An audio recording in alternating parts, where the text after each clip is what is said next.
अभी जो देश का हाल दिखाई दे रहा है, तमाम उसके बारे में हम लोग बातचीत कर रहे हैं, छिटपुट चीज़ों पर अपनी प्रतिक्रियाएं दे रहे हैं।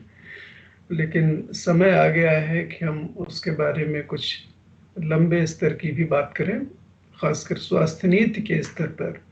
जिस तरह का तूफान पिछले 6-7 सालों में देश में आया है, उसके बारे में गंभीरता से बात करना जरूरी है। इस बारे में एक चर्चा हम लोग शुरू कर रहे हैं। न तो देश के स्वास्थ्य ढांचे में बुनियादी बदलाव के इतने ज्यादा गीत पहले कभी गाए गए थे, और न ही इसके पूरी तरह बैठ जाने का नजारा भारतीय इतिहास में अब से पहले कभी देखा गया था। अस्पतालों के बाहर मरीजों और उनके परिजनों की पस्त पड़ी कतारें, कोविड-19 जैसी भयंकर संक्रामक बीमारी में भी एक एक बेड पर 3-3 मरीज, संक्रमण का प्रभाव धीमा करने वाली रेमडेसिविर और टोक्लीजुमाब जैसी सामान्य दवाओं का बाजार से गायब हो जाना, और हजारों लोगों का हर रोज ऑक्सीजन सिलेंडर के लिए दर दर भटकना, ये सारे दृश्य देश की स्मृति में लंबे समय तक दर्ज रहेंगे। हालांकि लोगों की स्मृति आजकल बहुत कमजोर हो गई है। एक वादे से दूसरे वादे के बीच झूलते रहना उन्हें कुछ ज्यादा ही रास आने लगा है। यह सही है कि हम अभी एक ग्लोबल महामारी का सामना कर रहे हैं। ऐसी बीमारियां पूरी सदी में बमुश्किल एक बार ही आती हैं, लेकिन भारत के स्वास्थ्य ढांचे की विफलता इस महामारी की देन नहीं है। इसका बेपर्दा हो जाना जरूर इस महामारी का ही नतीजा है। दुनिया का कोई भी देश कोरोना वायरस का सामना बिना किसी तनाव के कर ले जाने का दावा नहीं कर सकता, लेकिन ऐसी बदहाली की खबरें तो मेक्सिको और ब्राजील से भी नहीं आई थी, जिन्हें चिकित्सा व्यवस्था के बैठ जाने का नमूना दुनिया में माना जा रहा है। मोदी योगीन भारत की इस ऐतिहासिक नाकामी के ब्यौरे धीरे धीरे ही देश दुनिया के गले उतरेंगे। भारत के स्वास्थ्य ढांचे को घुन काफी पहले से लगा हुआ है। यह बात और है कि इसके नतीजे अब तक मुख्य रूप से देश के पिछड़े इलाकों और ग्रामीण गरीब कमजोर तबकों को भुगतने पड़ रहे थे। शहरी मध्य वर्ग और उच्च वर्ग की चिकित्सा जरूरतें पूरी करने के लिए प्राइवेट नर्सिंग होम्स का जो सिलसिला 90 के दशक में शुरू हुआ था, वह दिन दूनी रात चौगुनी रफ्तार से फैल रही मल्टी स्पेशलिटी हॉस्पिटल चेन्स तक पहुंचकर पूरा हो रहा है। तनख्वाहें काफी बढ़ जाने के बावजूद इनके खर्चे भर पाना अच्छे से अच्छे नौकरी पेशा इंसान के विभूते से बाहर है। लेकिन एक ताकतवर हेल्थ इंश्योरेंस सेक्टर के उदय के साथ देश में इलाज का स्तर अचानक इतनी चकाचौंध से भर गया है कि भारत का हेल्थ सेक्टर सबको समस्या मुक्त नजर आने लगा है। अगर आप गौर से देखें तो इस बारे में हाल तक खबरें भी आनी बंद हो चुकी थी। सन 2000 के आसपास जब दुनिया के लिए मिलेनियम डेवलपमेंट गोल्स तय किए जा रहे थे, तब इस बात को लेकर काफी चर्चा हुई थी कि कुछ एक मामलों में अपनी तुलना यूरोप अमेरिका से करने वाले भारत में हर साल लाखों लोग छोटी छोटी बीमारियों से मर जाते हैं। जच्चा बच्चा मौतों से लेकर शिशु रोगों और कुपोषण की समस्याओं से लेकर डेंगू मलेरिया चिकुनगुनिया जैसी मच्छर जनित बीमारियों, गंदे पानी से होने वाले टाइफाइड और इकोलाई जैसे संक्रमणों से जान गंवाने में यह देश सब सहारन अफ्रीका के बदहाल मुल्कों को भी टक्कर देता है। लेकिन 80 के दशक की शुरुआत से ही पूरी दुनिया में फैल रही नव उदारवादी विचारधारा में इंसानी आंकड़ों से ज्यादा महत्व धंधे पाने की संभावना को ही दिया जाता रहा है। लिहाजा हेल्थ केयर और इंश्योरेंस जैसे दो सेक्टरों में ग्लोबल फायदे की गुंजाइश को देखते हुए भारत की स्वास्थ्य नीति को ज्यादातर विशेषज्ञों ने बुरा नहीं बताया। इस करेले को नीम पर चढ़ाने का काम मोदी सरकार ने किस तरह किया है, इस बारे में हम आगे बात करेंगे। अभी तो अस्पतालों के बाहर लगी कोरोना मरीजों की कतारों पर चर्चा की जाए। कुछ लोग टीवी पर यह दृश्य देखने के बाद एक दूसरे से यह सवाल भी कर रहे हैं कि अस्पताल तो अब छोटे मोटे शहरों कस्बों में भी अफरात में देखने लगे हैं, और एक से बढ़कर एक चमकीले, फिर एक एक बेड पर 3-3 मरीज लेटे रहने की नौबत आखिर क्यों आ रही है। उनका सोचना सही है। ज्यादातर प्राइवेट अस्पताल माटी के मोल में मिली सरकारी जमीनों पर बने हैं। ऐसी आपदा में उनके दरवाजे हर मरीज के लिए खुले होने चाहिए, खासकर तब जबकि इसके लिए उन्हें पैसे भी मिलने हैं। आयुष्मान भारत और पीएम जय, ध्यान रहे, प्रधानमंत्री जन औषधि योजना का शॉर्ट फॉर्म पीएम जय किया गया है। आयुष्मान भारत और पीएम जय के तहत देश की 58% और राज्य सरकारों की ऐसी ही योजनाओं के तहत 8%, यानी कुल मिलाकर 66%, ठीक 2/3 भारतीय परिवारों को 5 लाख रुपए का हेल्थ कवर दिए जाने की बात सरकार ताल ठोक कर कहती आ रही है। लेकिन हकीकत यह है कि अभी इस महामारी के दौरान अधिकतर प्राइवेट अस्पतालों के दरवाजे आम कोरोना मरीजों के लिए बंद हैं। इनके मालिकों का कहना है कि उनकी सेवाएं बहुत महंगी हैं। बीमे का पूरा पैसा भी अगर उन्हें मिल जाए तो भी कोरोना मरीज की देखरेख और उसके इलाज पर आने वाले खर्चे की भरपाई नहीं हो पाएगी। दिल्ली में सरकार के दबाव पर, राज्य सरकार के दबाव पर कुछ एक अस्पतालों के कुछ हिस्से कोरोना मरीजों के लिए खुलवाए गए हैं, लेकिन आशंका यही है कि इनमें काफी मोटा खर्चा मरीज के परिवार को ही झेलना पड़ेगा। अब आप एक महत्वपूर्ण आंकड़े के लिए खुद को मानसिक रूप से तैयार कर लें।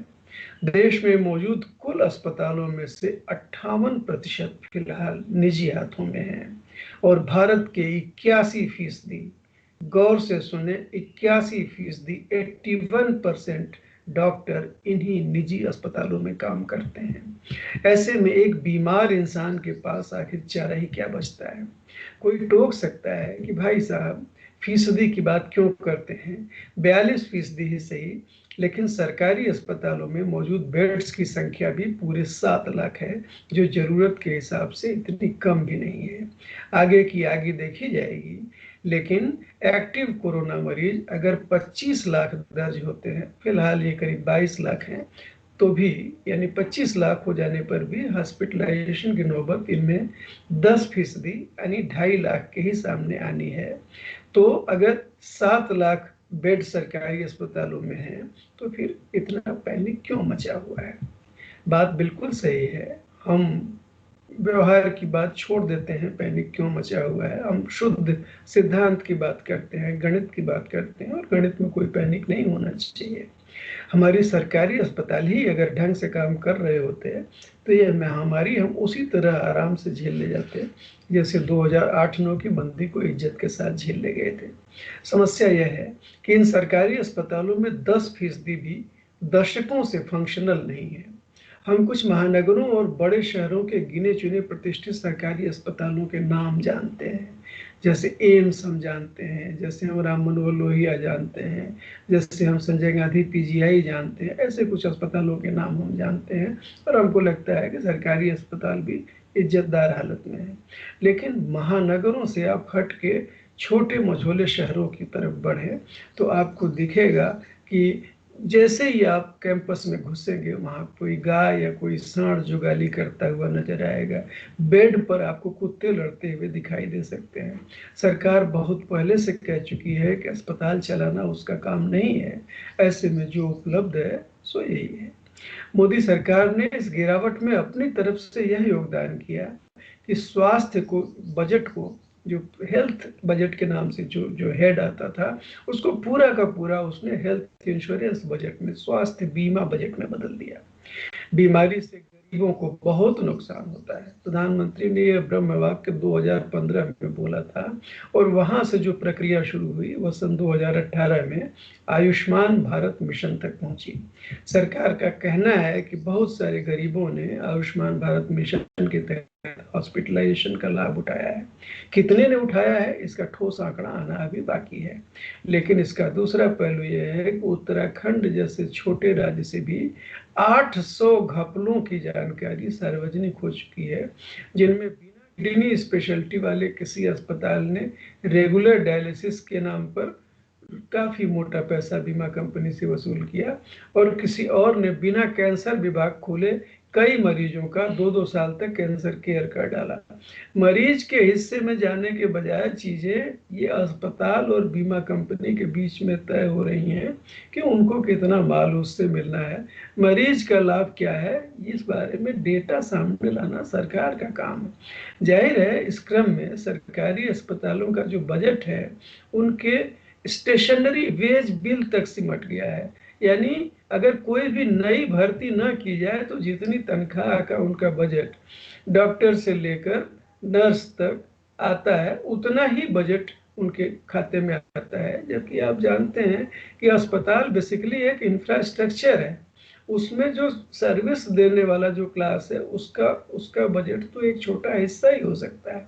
बाकी हिस्सा, उसमें बेड का क्या हाल है, उसमें बाकी जो ऑक्सीजन का क्या हाल है, उसमें मॉनिटर करने के लिए चीज़ें हैं या नहीं, वेंटिलेटर है या नहीं, इस पूरे इंफ्रास्ट्रक्चर के नाम पर तमाम सरकारी अस्पतालों में, आप किसी भी छोटे शहर में चले जाइए, मझोले शहर में चले जाइए, आप बरेली में चले जाइए, आप विदिशा में चले जाइए, आप किसी भी ऐसे शहर में चले जाइए, इवन नासिक में चले जाइए, पुणे का तो नहीं कर सकते, पुणे में थोड़ा बेहतर स्थिति होगी, इन सारी जगहों पर अस्पताल के इंफ्रास्ट्रक्चर के नाम पर नील बटे सन्नाटा ही आपको दिखता है। तो कोविड-19 महामारी से तो देश दुनिया को नुकसान होना ही है, कितना होगा ये वक्त के साथ पता चलेगा। लेकिन इसका अकेला फायदा अगर कुछ हो सकता है तो यही कि हम अपनी स्वास्थ्य प्राथमिकताओं पर विचार करें, अपनी हेल्थ पॉलिसी पर विचार करें, इसके नाम पर जो घपले हो रहे हैं उस पर विचार करें, और नई चिंताओं की रोशनी में हम अपनी हेल्थ केयर पॉलिसी को नए सिरे से ढालने का प्रयास करें। यह रिसर्च बेस्ड पॉलिसी होनी चाहिए और इसका दायरा समाज के सबसे निचले हिस्से तक पहुंचना चाहिए। ऐसा करना न तो किसी दया भावना की मांग करता है, न ही सरकारी वोट पॉलिसी के तहत इसका होना जरूरी है। यह बीमारी हमें बता रही है कि मानव जाति आपस में बहुत नजदीकी से गुंथी हुई है। गरीब को बीमार रखकर अमीर भी बहुत ज्यादा दिन तक स्वस्थ नहीं रह सकता। चिकनी चिकनी चुपड़ी बातों की आड़ में अपने लिए एक एक्सक्लूसिव स्वर्ग बनाकर बाकी सबको नरक में धकेल देने की नीति किसी भी क्षेत्र में टिकाऊ नहीं हो सकती। इस हकीकत का एक पन्ना कोरोना ने हमें ढंग से पढ़ा दिया है।